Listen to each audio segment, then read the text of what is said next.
Mbak Terry, apa kabar? Halo Muti, kabar baik. Thank you loh udah mau di YouTube channel gue. Sama-sama. My Jadi, pleasure. jadi ini Kak Terry ini kan asli Tanah Toraja ya, Sulawesi Selatan. Selatan? Benar. Berapa tahun tinggal di Australia, Mbak? Kita langsung aja nih ngobrolnya. Kurang lebih 12 tahun. 12 tahun, buset. Ya, Lumayan belum lama, tapi nggak baru juga. Iya. Terus apa yang membuat Mbak Terry betah tinggal di Sydney? Kenapa nggak mungkin balik ke Indonesia, menata hidup di sana, atau memang mulai hidupnya di sana? Cerita dong. Sebenarnya aku tuh suka banget ya tinggal di Sydney. Iya. Satu, udaranya bagus, nggak ada polusi, tempatnya bersih, nggak ada macet. Sudah itu orangnya ramah-ramah. Oke. Kita bebas di mana aja, maksudnya bebas dalam arti positif gitu ya. Ya, tapi ada juga satu kekurangannya, maksudnya di rumah itu semua kerja sendiri, nggak ada pembantu, nggak ada tukang kebun. Jadi kalau keluar itu kinclong, Super mom itu ya. cuma di luar aja. Tapi di rumah, di rumah itu kita cuci piring, Oh my God. ngepel, potong rumput, bersihin gila. jendela, Seriusan? ngurus anak, Wow. antar anak sekolah, jemput anak sekolah. Iya. Udah itu pulang ke rumah bersihin rumah. Selesai itu kerja lagi, cari duit. Iya. Cari duit. Jadi ya ada suka dukanya, tapi kayaknya lebih banyak sukanya deh di sini. Wow. Jadi kita itu enjoy aja. Enjoy aja ya. Enjoy. Ngomong-ngomong, Mbak Terry sekarang kesibukannya kerjanya apa kalau boleh tahu? Sekarang kesibukannya kerja casual. Casual itu nggak permanen. Tiga kali seminggu 3 kali kerjanya. seminggu, oke. Kerjanya sebagai carer. Carer. Itu carer itu menemani orang-orang yang demensia, yang sudah Iya, demensia. iya. Mereka itu udah umur di atas 70 tahun. Aha. Jadi kita itu bawa mereka sosial ke kafe-kafe, wow. ngajak mereka jalan ke park. Wow. Udah itu temanin mereka ngobrol. Jadi mereka butuh sosial juga. Jadi mereka nggak sendiri di rumah, nggak feeling lonely. Jadi mereka merasa ada temen. Jadi perasaannya ada hidup lagi. Jadi nggak merasa sendiri, nggak merasa ditinggalin sama keluarga, karena kita bisa menemani mereka dan ya bersosial dengan dunia luar. Benar. Ya. Jadi mereka bisa hidup umur panjang karena bahagia. Wow. Ya. Tapi kan kerjaan banyak, kenapa harus memilih jadi carrier?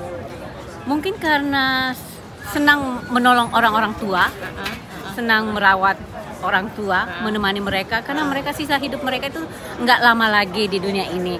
Jadi mereka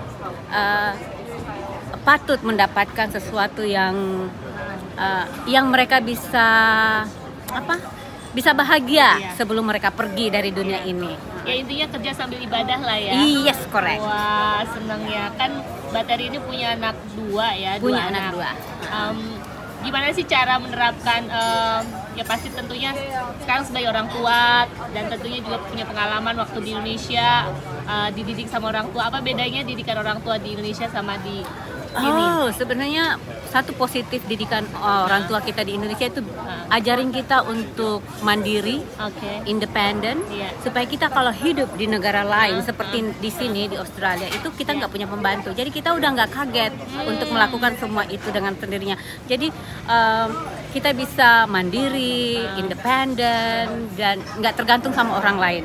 Itu berkat didikan orang tua kita di Indonesia. Jadi kalau misalnya orang tua kita menyuruh kita harus kerja ini, harus belajar itu, lebih baik kita lakukan karena itu berguna untuk masa depan kita.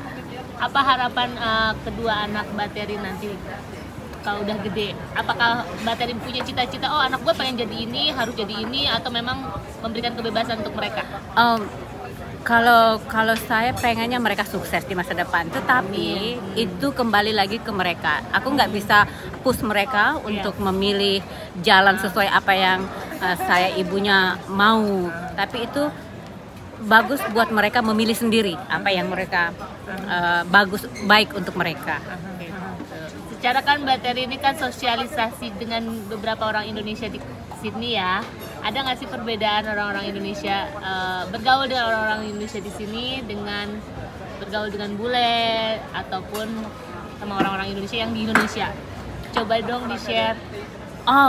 Perbedaannya bergaul dengan orang-orang masyarakat bule yang ada di Australia itu kita belajar banyak tentang satu, menghargai satu sama lain, dan juga belajar tentang saling menyayangi satu sama lain. Udah itu satu lagi tuh kayaknya kita diajarin supaya nggak terlalu mau tahu urusan orang lain. Jadi apa yang ada di orang lain itu kita nggak perlu tahu banyak. Maksudnya mau ngurusi orang lain itu nggak mereka itu nggak terlalu mau pusing dengan urusan orang lain. Terus bergaul dengan ibu-ibu atau orang-orang Indonesia yang ada di Sydney, itu kayaknya membawa kita untuk mengingat lagi memori waktu kita ada di Indonesia, terutama makanannya, terus adat-adatnya. Jadi itu kita bahasanya, jadi semua itu kita nggak lupa. Nggak lupa. Oh wow. Selama tinggal 12 tahun di Sydney, ada nggak sih tempat-tempat favorit yang Mbak Terry sama anak-anak suka hangout, jalan gitu?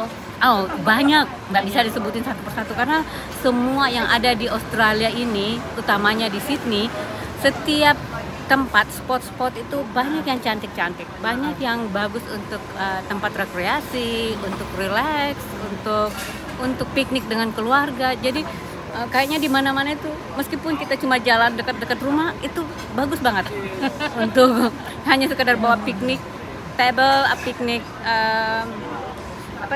makanan piknik, kita duduk di situ di park makan di situ, jadi nggak ada rasa sungkan atau malu atau merasa nggak ada. Di sini semuanya bersih, rapi, fresh air.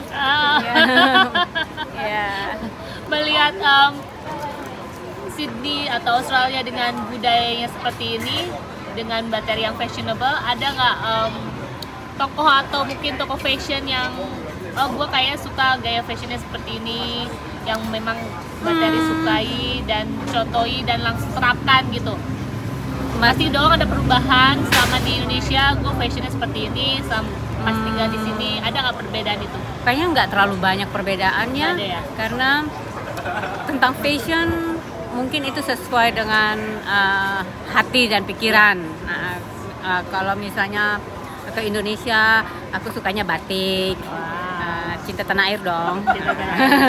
Terus kalau tinggal di Australia, kadang aku masih pakai batik, gitu. Atau pakai baju-baju adat, atau kalau di rumah juga pakai daster, tetap pakai daster kalau di rumah. Gitu. Ayo, mungkin ada pertanyaan buat sang interview ke gue atau memang udah cukup? Pertanyaan buat interview apa ya, Olin?